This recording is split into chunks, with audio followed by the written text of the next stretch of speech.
నమస్తే అండి. యూట్యూబ్ ప్రేక్షకులకు నమస్కారం. ఈ అమ్మాయికి వరుడు కావాలను అన్న విషయం గురించి తెలుసుకోబోతున్నాము. ఈ అమ్మాయికి మొదటి మ్యారేజీ అయిపోయినది. ఈ అమ్మాయి భర్త దగ్గర 3 నెలల కంటే ఎక్కువ ఉండలేదు. ఈ అమ్మాయి వాళ్ళ భర్త బాగా తాగి హింసించడం వలన ఈ అమ్మాయి భర్త దగ్గర ఉండలేకపోయింది. ఈ అమ్మాయి వయసు 25 సంవత్సరాలు. ఈమె యొక్క తల్లిదండ్రులు చిన్నప్పటి నుండే చనిపోవడం జరిగినది.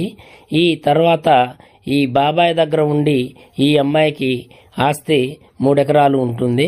ఈ అమ్మాయికి మంచి చదువుకున్నవాడు కానీ జాబ్ హోల్డర్ ఎవరైనా చేసుకుంటే సంతోషంగా చేసుకుంటానని ఆలోచనతో మా మ్యారేజీ బ్యూరోకు ఇవ్వడం జరిగింది.